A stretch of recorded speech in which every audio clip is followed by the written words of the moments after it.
morning, and thanks for joining us today, Thursday, June 18th, 2020, for our webinar entitled Courtroom War Stories, How to Protect Your Business from Employee Lawsuits. This is Denise Keddy, and I am your moderator for this session. A couple of quick housekeeping notes before I introduce today's panel. The webinar will run approximately 60 minutes in total. Please take a moment now to visit the handout area on your dashboard to download a copy of today's presentation. If you have questions during the presentation, please post them in the Q&A area on the dashboard at any time during the presentation. If you would like your question directed to a specific panelist, please note that on your question when you send it in.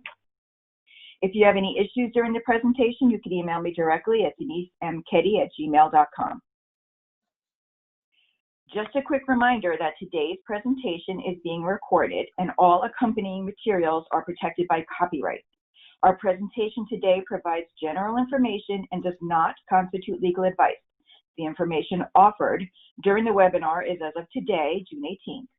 As always, we recommend that you consult with your own legal and HR counsel to address your specific situations and ensure you have the most current information. For those of you who have an HR certification through HRCI, this program is approved to 1 hour of credit. If you'd like to receive a certification completion, please type HRCI into the question box on your dashboard. We will send you a follow-up evaluation and certificate. The certificate will contain the program approval number needed to enter into the HCRI platform to request a recertification credit. Now that we have that out of the way, let me begin by introducing our human capital expert, Linda Duffy. Linda is president of Ethos Human Capital Solutions. Linda and her team are known for building the magic of the human connection with a unique approach to consulting, recruiting, training, and also with their payroll support programs. The Ethos team works with your company by developing strategies for business leaders to get the right systems, people, and culture in place within your organization so that your business, as a business owner, can focus on running your business and achieving your goal. Her clients range from high-tech businesses to manufacturing firms to nonprofit, and she's extremely well-versed in addressing the concerns of founder-led, CEO-led businesses. Linda, could you introduce the legal experts today? I absolutely can. Thanks so much, Denise, and welcome everyone. Sort of glad to be back on more of a regular routine with some of our webinars. So thanks today for Shawn Larsen and Joseph Naddour for joining us. Shawn and Joe founded Larsen and Naddour. Shawn, I learned a few interesting things. I've worked with both of these guys, and I've had the opportunity to work really closely with Shawn in particular on an investigation that we did a few months ago. Shawn is great to work with, super smart guy, and can help you in all areas of your business when it comes to employment matters. But what I learned about him today is that he spent a couple of years in the jungles of Guatemala back when about the time he graduated from high school. So he actually, it said on his bio when I was putting it together that he's fluent in Spanish, which he told me today will get you a lot of help at the taco truck. So that's good if anybody's looking for help there. Joseph, one of the things I love about working with Joseph is he too knows everything about employment law, having come up through some large firms and now partnered with Shawn at their own firm. One of my favorite lines that Joe uses is that he is an employment lawyer that goes both ways, because on occasion he's been known to also represent plaintiffs, especially executives, if they need help reviewing an agreement or if they maybe want to bring some sort of action against a former employer. But both of these guys are defense lawyers primarily, and they know what they're doing. And if anybody needs help with a litigation matter, they are definitely the two to go to for help with that. All right, everybody knows Marla Merhab Robinson. Marla is the founding partner of Merhab Robinson and Clarkson. And Marla is the head of the transactional department, but I originally knew her as my outside employment counsel back in the day. So everyone knows Marla and I have been good friends for the last 20 years. She is going to add a couple of thoughts about these two guys, and then we're going to get started and hear some of their stories of what has happened in the courtrooms. Marla? I'll be brief because we're super excited to hear these stories about what happens in the courtroom. Unfortunately, they're not very funny sometimes, but I wanted to give a shout out to Joseph and Shawn because we closed our litigation department in September of last year, all business and employment litigation, although we still counsel a lot of you who are on this webinar in employment law and preventing and in drafting and in sending Linda to you for training. We don't do the litigation. And so we searched out and found a firm that we respect, we know gets good results, and that's Shawn and Joe. So I can't give them a better reference other than to say this is who we send all of our employment litigation to when they're defending our employers, and they've done an excellent job. All of my clients come back with rave reviews about their work. So I don't want to take any more of your time. With that, I'm going to turn it over to Joe. Well, thank you, Marla. Thank you, Linda, for those kind words. We've enjoyed working with you. We always tell people that not only are you exceptional at what you do, but the bad part is you're so good at preventing problems and lawsuits that it really takes some of our business away. But that's okay. We're glad that you're preventing lawsuits and helping businesses. In California, there's certainly plenty of lawsuits going around. And so our goal here today is to pretty much prevent those lawsuits by sharing with you our stories from the courtroom. Now, there's a number of slides that'll be addressing legal issues. We could talk for an hour about each of the topics in the slides. We're going to provide some background information, but that's not our goal to get into every issue. Linda and Marla and Ethos HR, they have great webinars available online if you do want to dig deeper. So our goal here is to give some real world experiences, and the hope is that once you see it from that angle, you can better prevent a lawsuit from happening, which is going to be the best case scenario. So this is Shawn here. Thanks everybody for attending today. I just want to say before I get started, the very last thing Linda told me before we got started is to make sure you don't clear your throat or cough too much on this call because it's very annoying to listen to. And I'll be honest, that's ever since she said that, the only thing I want to do is clear my throat. So it's stuck in my head. No, it's totally fine.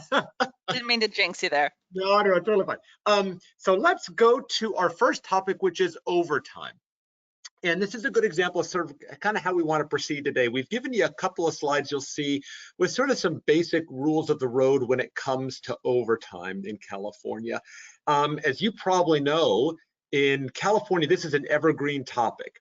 There is currently dozens and dozens of lawsuits that we're dealing with, and in the future there will continue to be overtime lawsuits.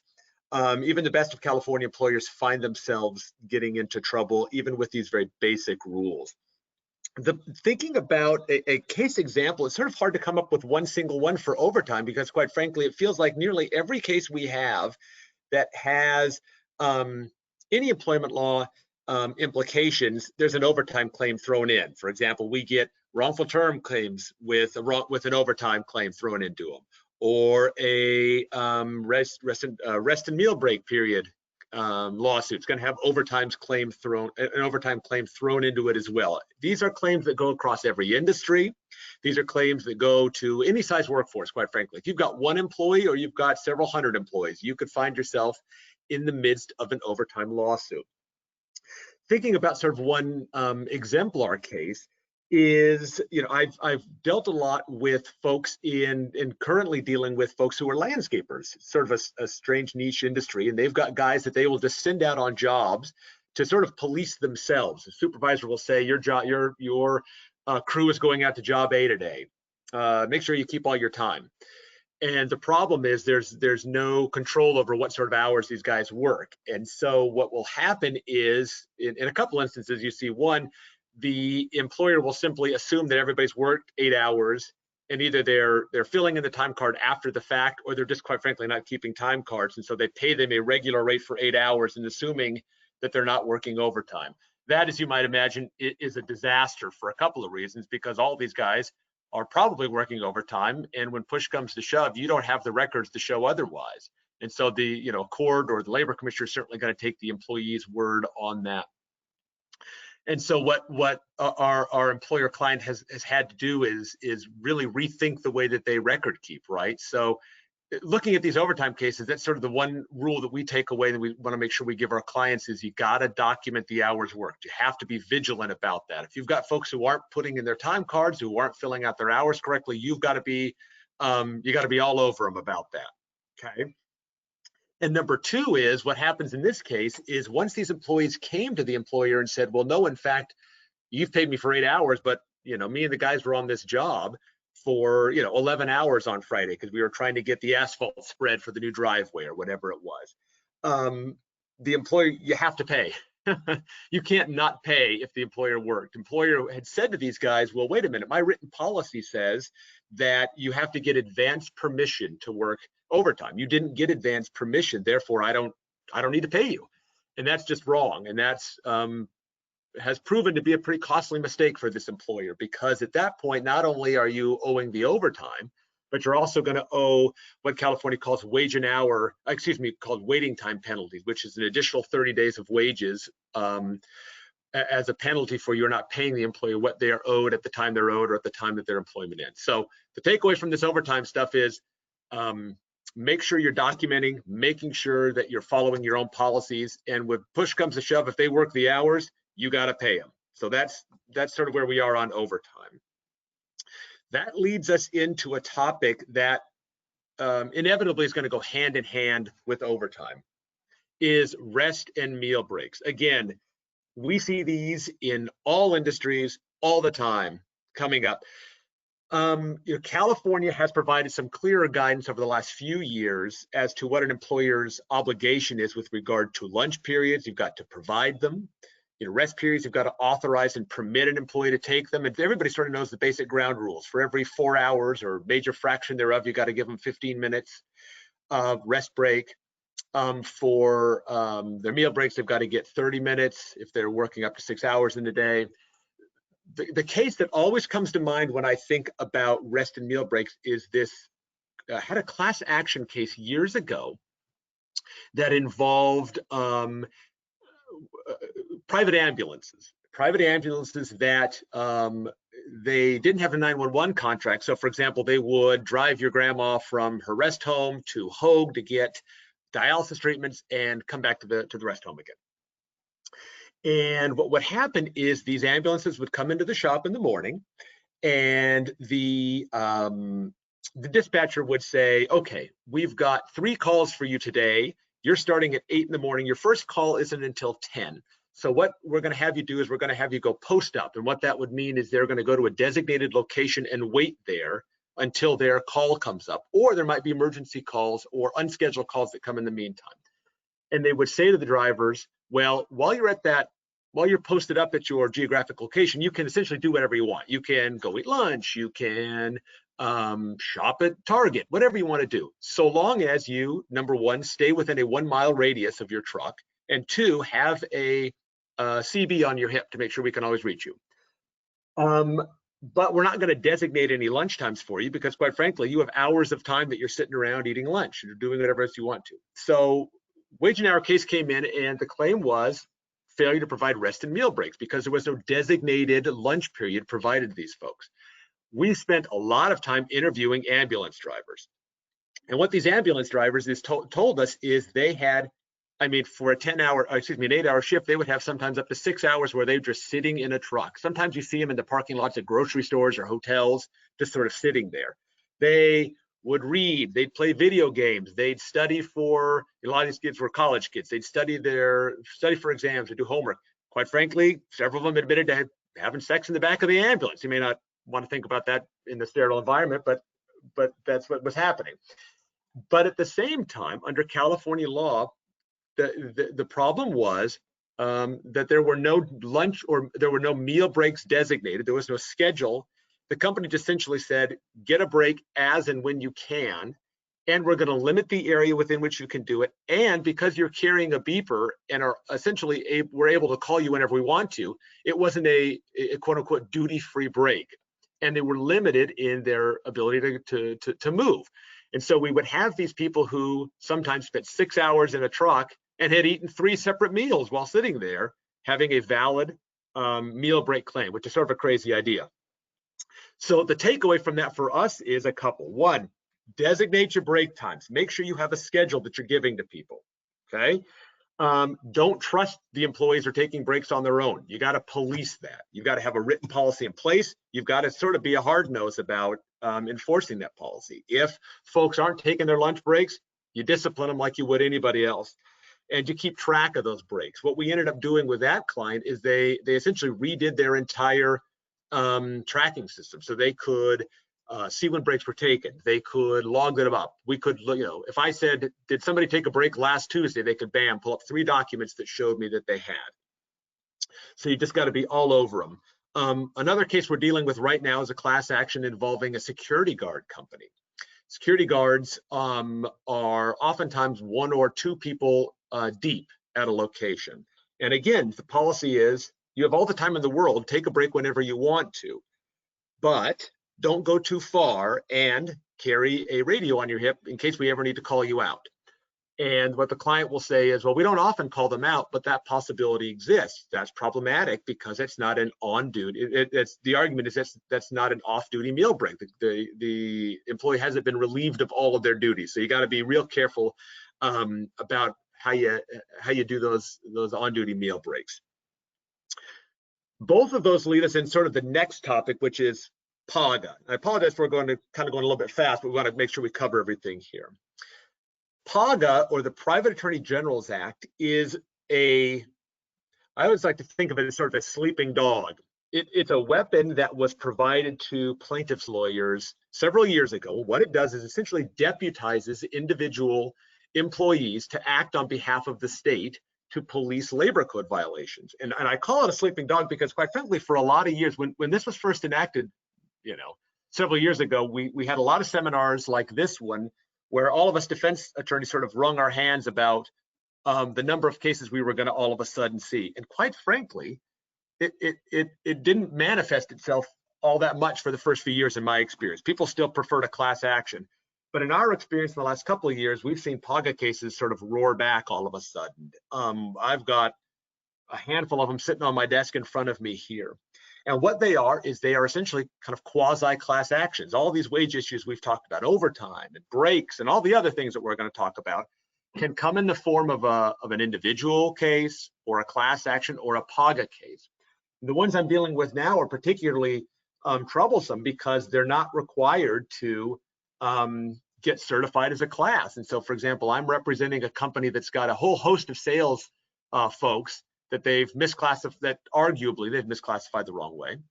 And in the process of discovery, they're asking for and entitled to all of the contact and private information for these employees because they want to reach out and contact them. And in a class action, we sort of argue back and forth about whether they get that information and when they get it. But in a PAGA case, those arguments are a whole lot harder to make. So the client's in a much more vulnerable position.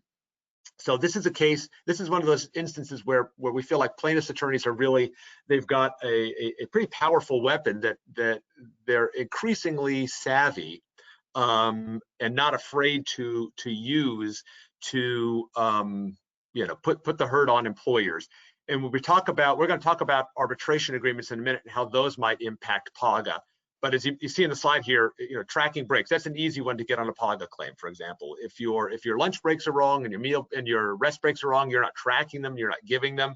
That's a super easy way for a PAGA claim to magnify. I think of it as if you had a single employee who has a wage claim or a lunch break claim, by converting it into a PAGA claim, what you've done is you've essentially increased the blast radius of that bomb in your workplace by exponentially, essentially. So, and that sort of leads me into what is another basis for PAGA claims a lot, which is misclassification, which Joe's going to talk to us a little bit about.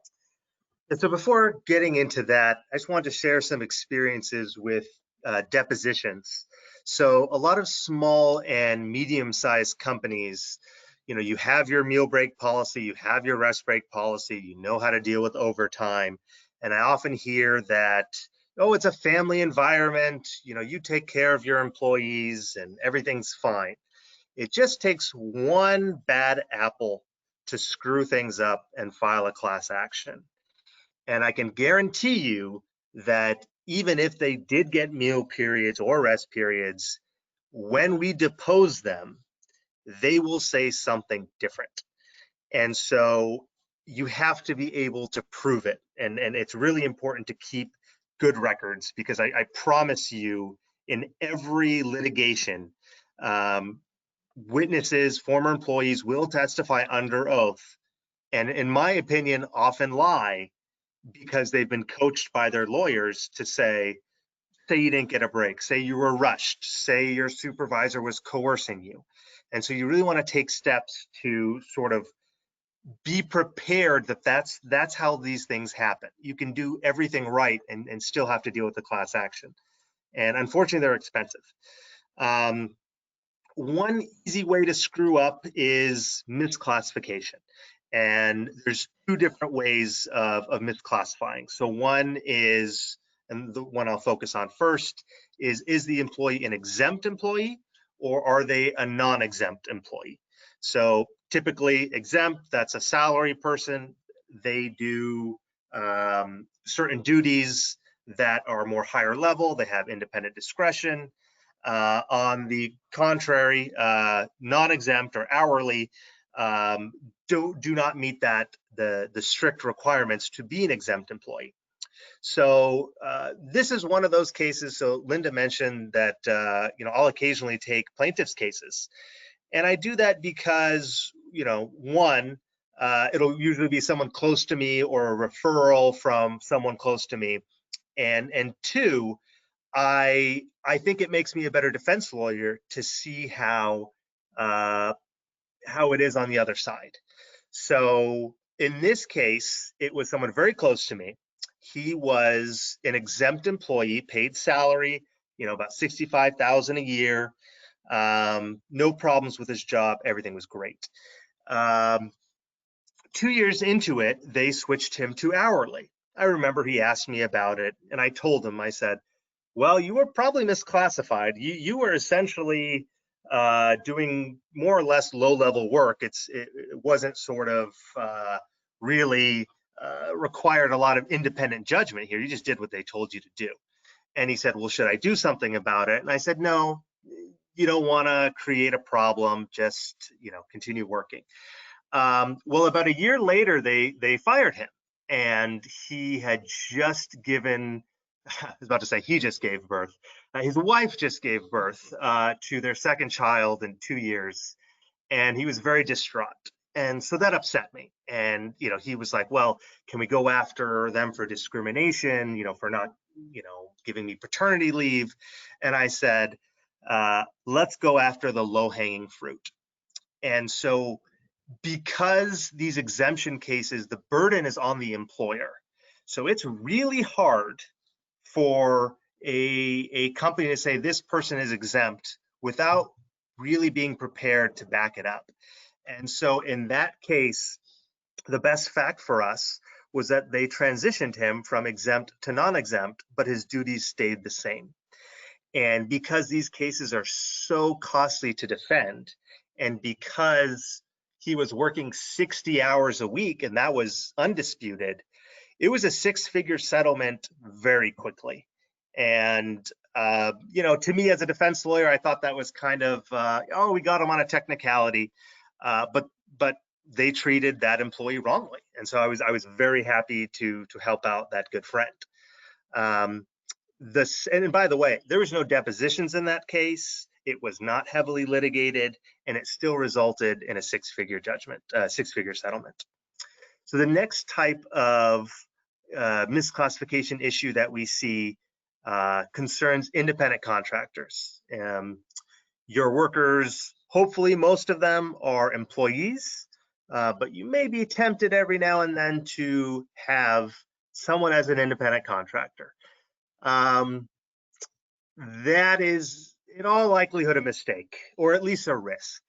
So I think it's been about a year now since AB 5 went into effect. I'm not sure on the timing, because before that there was the Dynamex case.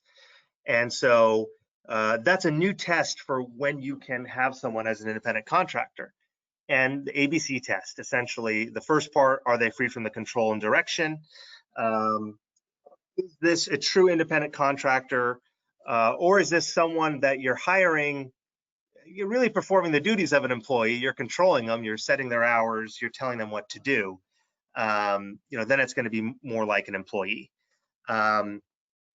So the issue with independent contractors is, again, it's the burden is on the employer to prove that the worker should be an independent contractor and not an employee. When I take plaintiff's cases, again, I like to take the low-hanging fruit, and that is someone who is classified as an independent contractor. This was a referral from an important client of mine. One of his friends was getting paid what ended up being less than the minimum wage, and she was an independent contractor. So it was really easy to send a letter. And I think this one, we sent a letter on Monday and the case settled by Thursday for a pretty healthy sum, mid five figures, because one, it's so difficult to be an independent contractor in California. And two, the company was going to spend more than that defending the case, right? And we were going to win. It was slam dunk. But let's say it's 50-50. Do you want to spend that much money defending what's going to be a coin toss? Because with all of these cases, if I won that case, if we went to trial, I get all of my attorney's fees paid for. So the company has to pay for the opposing lawyer. So that's why very difficult to win these cases. We had one case where, this is on the defense side, and I'm getting a little ahead of myself with a sexual harassment case, but there was two parts. It was independent contractor for 2 months. They hired this worker on as an independent contractor. They liked her, then they transitioned her to an employee. They had to let her go, and she claimed sexual harassment. And I remember speaking with the lawyer how, her supervisor kept pestering her for dates, was relentless. She hated him. She told him no 1,000 times. And we were concerned, pretty serious allegations. We later did an investigation and found out that that employee was sending her supervisor nude photos of herself, unsolicited nude photos. So it really kind of destroyed any claim of sexual harassment. So the case, you'd probably think, oh, well, that was an easy case. You probably didn't have to pay anything. But because the company had her as an independent contractor for the first 2 months, we were in a difficult situation where we could litigate and win the sexual harassment case, but we were going to lose the independent contractor aspect of the case because it wasn't, going back to the ABC test, wasn't someone engaged independently. It really was just an employee that they wanted to try out. And so I had to settle that case. It was a low settlement, but still, it was tough telling the employer that, no, she completely lied about sexual harassment. We proved it. She's gonna look terrible. We caught her. It's so rare to get those, and we still had to settle. And that's because independent contractor cases are really our easy pickings. And that's why I like to take them. And even if you ultimately win, these very rarely go to trial, but even if you ultimately win, it's going to be a loss because you're going to pay more. So the takeaway from this is you don't want to be in litigation involving misclassification cases. Be really careful anytime you want to make an employee exempt. If it's a close call, call Linda, call Marla, and make sure you are doing this correctly, because you'd much rather deal with Linda or Marla than me or Shawn. They're much more pleasant to deal with. No one likes speaking to a lawyer. So we're trying to prevent that from happening so you don't have to deal with the lawsuit. Final issue that I'm going to talk about for now is involving Paychecks. And this is an easy trap. And so I just wanted to spend some time on this.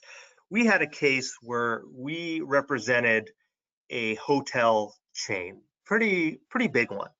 And on their pay stub, right, and you guys probably have payroll companies that handle this for you, They were missing one part of the pay stub, and it wasn't completely missing. They just didn't have the official legal entity name of the employer. It just sort of said company payroll. And because of that, we had to settle a case for mid six figures. That was the only allegation, that was the only mistake. Instead of the legal name of the employer, it said company payroll. Mid six figure settlement. And it really goes to show that with these wage and hour stuff, you really have to make sure you're doing everything right. One little technical mistake, if it's applied for, in this case, thousands of employees, the damages really added up. And there's really very little we could do in that situation. So you want to make sure, don't fall into that. Make sure your paychecks and everything are clean and compliant. And by the way, Shawn here again, it's extra credit for anybody attending who knows that cowboy whose picture's on the Paychecks slide is actually Johnny Paycheck. So as the one person on this call who probably knows that and who put the picture there, it's me. So let's see what I mean when I said you'd rather deal with Marla. Let's move on to maybe something that gets people's attention a little bit more than a seminar about overtime, which is harassment and termination claims. It's really interesting. You probably saw this. This is in the news quite a bit as we've moved into sort of this MeToo period of our culture. Harassment and discrimination issues are at the fore in the news again this week with the Supreme Court's ruling verifying that Title VII includes LGBT folks. So these are issues that are real scary for employers because they feel different than wage and hour claims. They have the potential for press. They have the potential for leaving a bad mark on a company's reputation in a way that maybe wage and hour claims don't. So I kind of want to talk about this a little bit as well. As you can probably see, in California, the question is always who's protected in California. It's really interesting, and I put on the slide here this who's not yet protected in California, and it's twofold because I answer this question all the time. One, people who smoke pot legally in California, still not a protected category of employees. So you can still fire somebody for coming up dirty on a drug test for marijuana. I don't imagine that's going to be the case forever, but certainly for now it is. No. And also, two, there is no law in California against workplace being a bad boss at work. I get phone calls all the time from people who say, I had a boss who said the F word to me, had a boss who was mean to me, had a boss who was dumb. All of that still legal in California. But I want to talk a little bit about MeToo and what that means for sex harassment cases.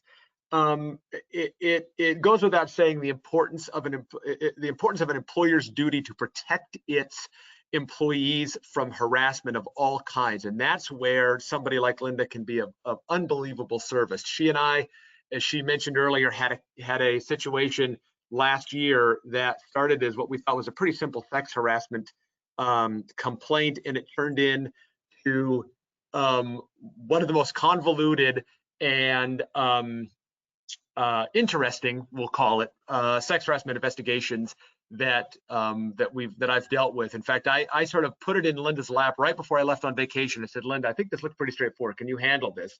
And it turned into she and I having international phone calls, her early in the morning, me late in the evening, trying to suss out exactly what we could do to fix this problem. And by the way, she did a great job doing it. When I think about harassment and the current situation, it takes me back to a case I had a few years ago and I was through a long set of circumstances that were pretty unusual on the plaintiff's side in a harassment case. It's not something I usually do, but the firm I was with was involved in that. And quite frankly, it was a pretty horrific set of circumstances. This is a poor young woman wwho was involved as a salesperson to a large organization, who, while she was at a company weekend event, and anybody who has any experience with employment law knows there's nothing that says powder keg on it like a weekend retreat for salespeople where the company's buying the booze. That's always a bad problem. That's always a bad situation. This young woman was there, and at the very final night of the event was sexually assaulted.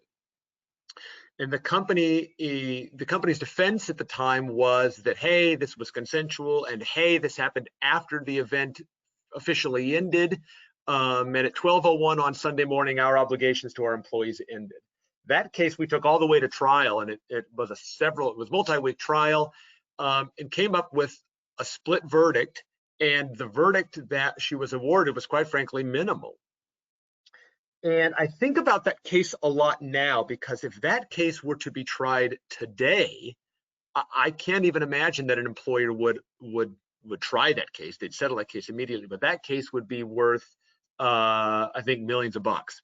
And I'll tell you why. What the lesson that teaches me is that the employer's obligation to protect employees has always been in place, but is especially heightened in this time where people are more cognizant of behaviors that might otherwise have been brushed aside as just jokes or as the way it works. There's just no tolerance for that anymore. I've got a client right now who runs a sales team who, when faced with complaints from multiple women, have said, gosh, that's just the way we run our teams. We need that collegiality. That's just what works for us. And we've had to have some very serious conversations about why it just doesn't work that way anymore. Story with this one also messages. Hey, Joe, we can't hear you. Oh, let me get closer. Thank you, Linda. So I told you before about one example of a sexual harassment case, and I have another one that also involves text messages. So, Shawn sort of predicted it. We didn't plan this. It involved booze at a company event. That's how it started. It sort of finished with a boss taking his subordinate on a work trip, and they shared one hotel room. And I remember the client afterwards, or the owner of the company, is, what can I do to prevent this from happening again? And I sort of said, well, I don't know what to tell you. Your managers should not be sharing hotel rooms with other employees, right? Some of this really is common sense. But very similar to the last case, it was someone who complained this was non-consensual, and the supervisor was harassing her, and there might have been something to that. But because a case was filed, we got her cell phone. It was a company cell phone, and again, we found photos that she had deleted these text messages. The manager had deleted the text messages because, surprise, surprise, they were both married. And so none of them thought we would get those photos, and we did. And so it's just a little public service announcement. Just because you delete text messages and photos from your phone does not mean they are necessarily gone. So be careful with that. So yeah, the last point of that is evolve or die. Essentially, like, the way you've been doing things, and the fact that you think everybody's okay with it isn't going to save you if and when the complaint comes. Retaliation.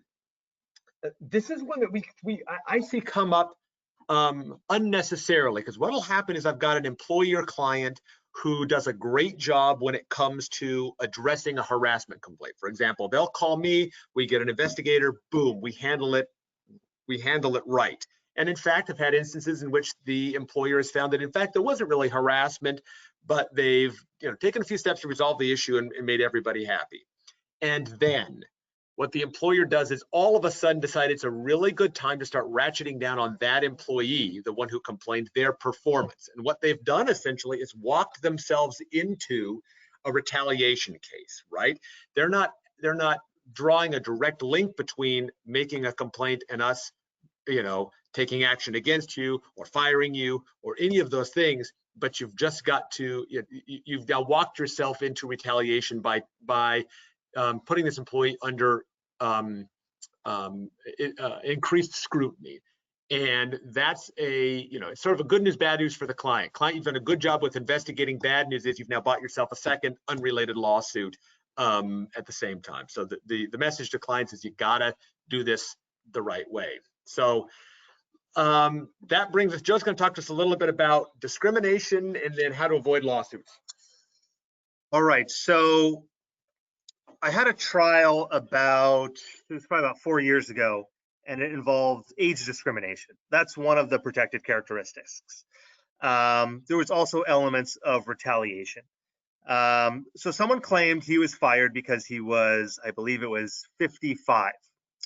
And in part, there was a company layoff, very similar to what we're dealing with COVID-19. I think these issues are going to come up because this employee claimed that he was laid off because he was an older employee.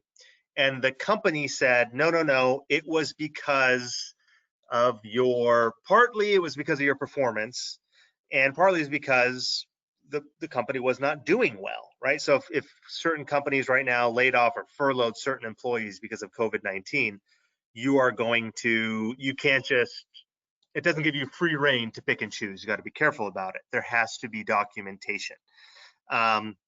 So in this case, there was no documentation as to why this employee was chosen.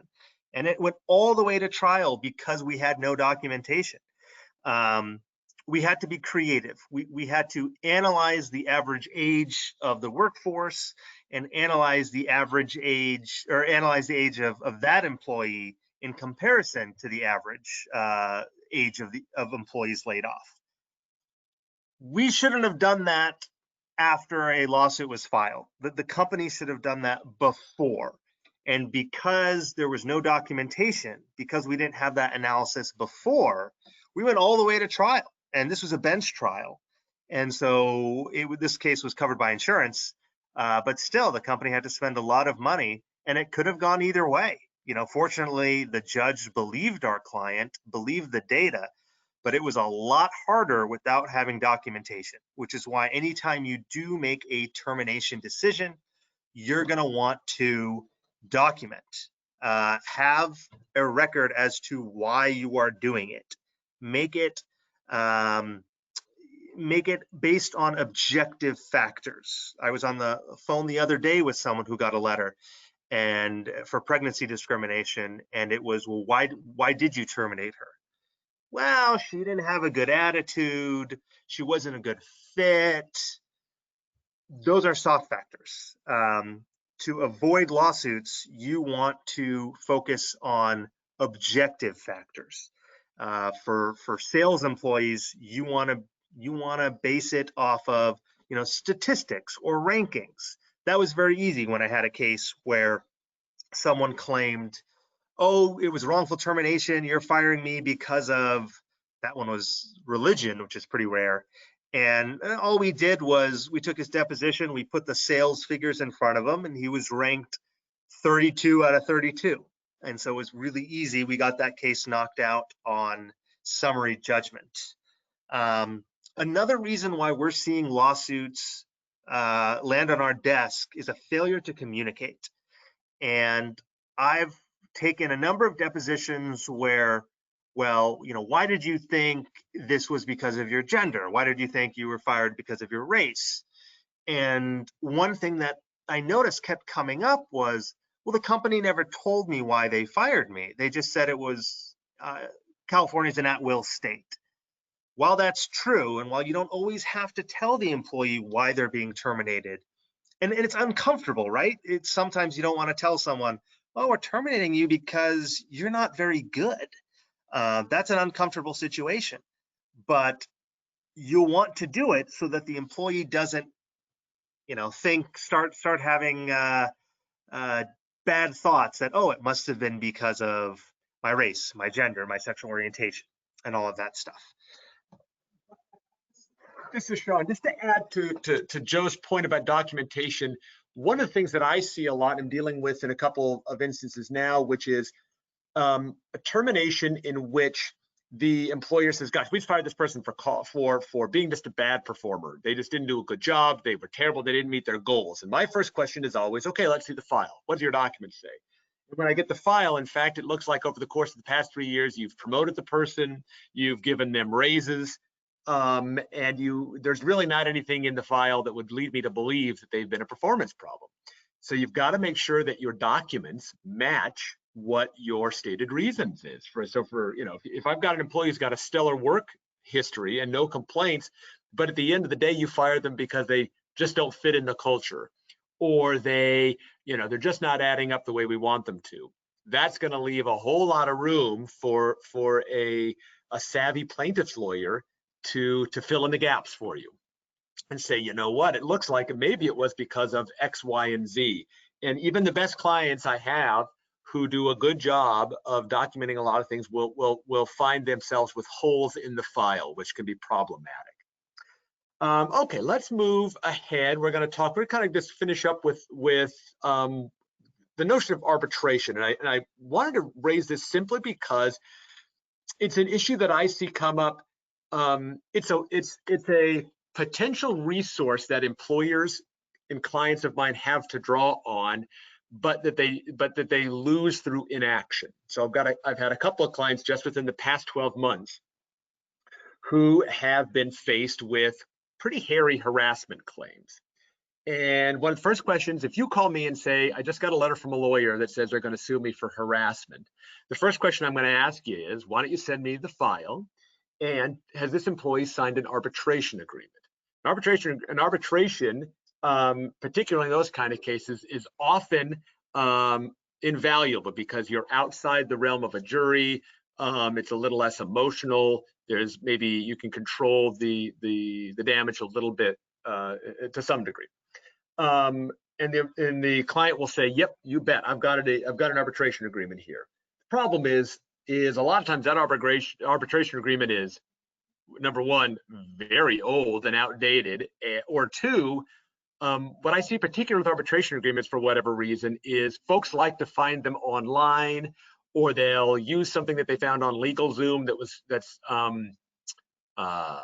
that's been enforced in other states. California's got very specific rules about what can and cannot be in an arbitration agreement, and what it needs and what it should or shouldn't say with regard to fairness. So you've got these notions of unconscionability. In California, it's got to be fair to the employee, right? And so I've had clients who have great who have a great need for arbitration and a desire to go to arbitration, but we have to have uncomfortable conversations about why it may not even be worth the money to try to get your arbitration agreement enforced.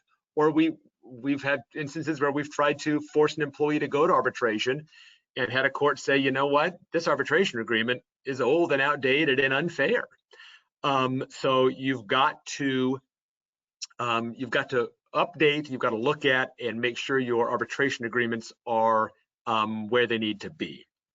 Okay, finally, this isn't really just an employment related issue. This is COVID. And if Linda and Marla are like us, every other question we've received for the past 3 months has been, in these times of COVID, can we fill in the blank, right? COVID is a thing that it goes across the board.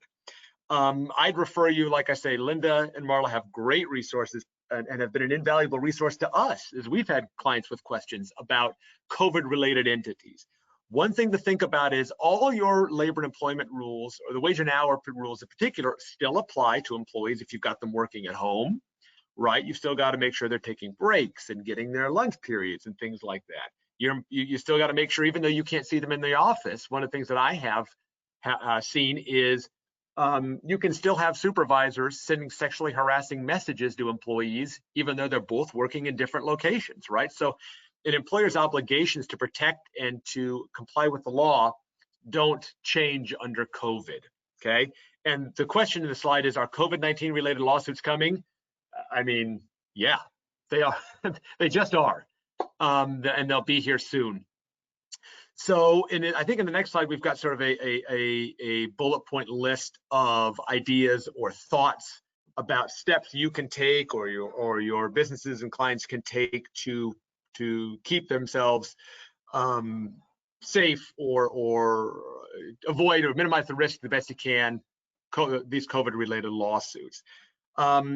That's sort of the end of the slides we wanted to get to. We hope this has been helpful. Oh, this is a great, yeah. So this is a great time. If you've got questions, get Linda involved. She can absolutely help you. make sure that as you bring in folks back to work, that you're doing it the right way. This is one of those places where good intentions, meaning you want to get your employees back to work, can often lead you into liability trouble if you're doing it in the wrong fashion. So good intentions aren't going to save you from penalty under California law. We hope this has been helpful. We're open to any questions or situations you might want us to address. Shawn and Joe, thank you so much. I had just texted Marla and said, your stories are scaring me. So I can only imagine how everybody else is feeling right now. I'm going to comment on this slide, but before I do that, just a reminder to everybody, if you do have a question that you want any of us to answer, please just type it into the Q&A feature in your dashboard. And we're happy to address that. And Denise is reviewing those right now, and she'll pop in a second. So just a reminder, I've done several now webinars on COVID-19. You know, it started out back in March with how to furlough people, and then it was about FFCRA, and now it's about how to bring people safely back to work. So the YouTube link that's in the bottom of this slide is to a webinar that I did on how to bring people back to work under the COVID cloud. It is a month old, so just know that it changes, right? I've taken to now dating my title slides and sometimes even putting a time on them, because as soon as I start the webinar, something undoubtedly changes, but it'll still give you some really good information. The 5 things on this are not my idea. These are requirements under California law. So before reopening, all facilities have to do certain things, starting with performing a detailed risk assessment, and you must develop and implement a written site-specific protection plan for each of your locations, okay? So if that's something you need help with, we're doing that for our clients right now, is either on-site or remotely. We're helping with that risk assessment. We're writing plans for people. So you need to be really specific about what you're going to do in terms of how you're going to train your employees. There's 8 different topics you have to include. How are you going to train your temps? What about visitors? What about vendors? Anybody coming on site? What are the control measures you're going to put in place? Are you going to have people take their temperature at home? Are you going to do it at the office? What kind of personal protective equipment do you have to have? You need cleaning and disinfecting protocols. Can you even buy those materials right now and keep them stocked? Who's going to do the cleaning? How often? What's going to be clean? And then physical distancing guidelines, right? Are you going to have one directional pathways? Are your cubicles far enough apart? How many people can you put in the lunchroom and the conference room at one time? So all of those things you need to think through. So if that is something we can help you with, by all means, please reach out to us. We do not have our next webinar scheduled as of right now on any topic. So if there is a topic you would like to hear us speak on, please drop that into the Q&A feature as well. We do ask that question on the follow-up survey, I believe, but please do drop it into the Q&A, because we're happy to talk on whatever topic you want and support you in any way we can, but we need the topics. Okay, so with that, Denise, do we have any questions for any of us? Yes, and I just want to do a quick reminder. I had a couple people ask about the slides. You can download the slides from the dashboard. It's located in the dashboard. If you still don't get it or you can't find it, please just send me a chat there. And Denise, and I hate to break it. Denise, on that note, just for some people, go up to the view on the main dashboard, because sometimes what happens is that section does not show up. You have to check a box to say, I want to see, like, on the dashboard, there's different sections. Just make sure there's a check mark next to that handout feature. Then you'll be able to see it. Perfect. Thank you. Yeah, it's I think we're also used to Zoom now, and we've forgotten how to do that on this platform. I hate to break it to you all, but of course the questions do center around coronavirus and COVID. There was quite a few questions that came in about the tracking of the time. How do you keep track of the breaks and the meal periods when you have employees working from home? So we have someone talk about they have hourly employees. How is it recommended that they keep track of the breaks? They have an internet clocking system for lunch and the end of the day, but they need a little clarification on, are these paid breaks, or any advice on this? Yeah, this is Shawn here, and I'd be interested to hear what Linda's advice as well.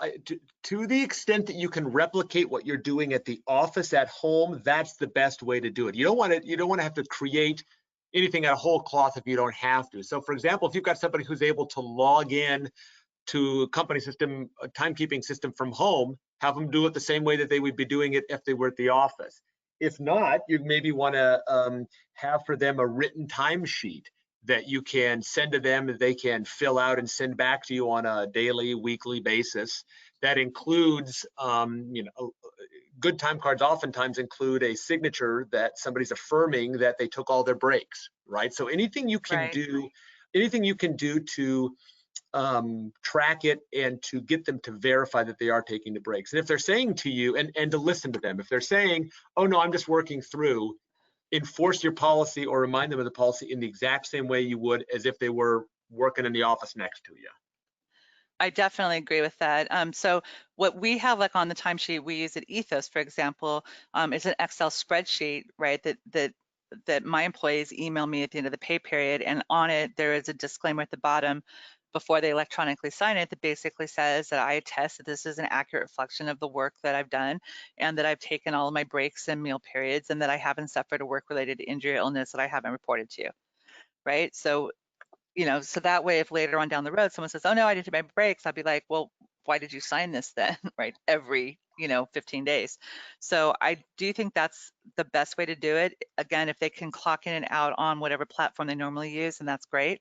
Some payroll companies are better than others, where some payroll companies have you affirm your time at the end of the payroll period, and you can actually modify the language there to include language like that. So talk to your payroll companies. Not all of them can do that, but some can. Some of them I know can even do it on a daily basis to say, yeah, I've taken all of my breaks. So we don't have people clock in and out for breaks typically.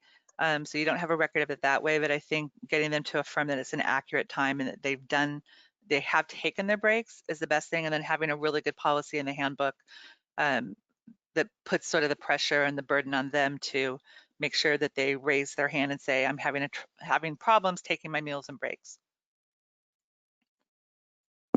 Okay, good. We have another question that came in about, obviously a lot of companies have had a lot of layoffs, and some people are not up to speed and they want to try to bring people back, but is it possible to bring someone back as an independent contractor if I only have work for them for a 3-week period? This is Joe. The short answer is no. I wouldn't do it. If they're going to be doing the same work that they were doing as an employee, but for just 3 weeks, just bring them on as a temporary employee. It's just not worth the risk. I understand it's sort of more work. You got to go back on payroll, and they've got to follow all the rules and policies and onboarding. I get it. It's more of a pain, but you'll pay tenfold if that employee goes to speak with a lawyer or goes to EDD to get unemployment. That's how a lot of independent contractor cases sort of develop. An independent contractor is fired or laid off, they go to try to collect unemployment. The EDD says, no, you don't get unemployment because you're an independent contractor, but we're going to refer you to our enforcement investigation division. And then you have EDD sending you a letter and they want to audit your entire company. So to me, it's not worth the risk. It's possible that they could be a legally classified independent contractor if they meet the ABC test. But even if they arguably do, I don't recommend doing that. Joe, I have to totally echo what you just said. Just last week, as a matter of fact, a friend, I guess, I don't know the relationship, I'm gonna assume a friend of one of my employees, she got referred to me by this employee and said, hey, we've got this situation, can you help her? So this woman forwards me an email chain between her and EDD. She does recruiting, that she had one of her employees sourcing candidates for her. Clearly, she fails the ABC test, right? Because that's the nature of her business. This woman applies for unemployment, and the employee or worker files for unemployment, and the woman tries to defend herself by saying, oh no, this is an independent contractor, I don't control when she does her work, she works at her own place, she works on her own schedule, she does all this other stuff. And literally EDD's response was, you have misclassified this worker, I have recommended that you be audited. That was literally like Oh, almost word for word the response. There was no discussion about it. And if you go to EDD's website, it says on EDD's website, all workers are presumed to be employees until basically proven otherwise. So don't mess around with it. Marla, any final words for you besides before we wrap up? Well, I just want to obviously thank Shawn and Joe, but they alluded to this, but I don't think they hammered it home enough how expensive it is to be in litigation. So I'm going to give Linda and myself a plug here. Do everything you can on the proactive side to prevent these claims, because it will be cheaper in the long run to do that than to end up in litigation. And thank you guys very much. That was awesome. Absolutely. Yep. This is Shawn. I 100% agree with that, Marla. Yeah, that's money spent on prevention is always better than a multiple of that money spent on litigation, for sure. All right, everybody. Thank you so much for attending today. And again, Shawn and Joe, thank you so much for sharing your expertise with us. Great stories. Thanks so much, everybody. We sure appreciate it, Linda and Marla, for the opportunity. Thank you. All right. Bye-bye. Bye-bye. Bye, everybody.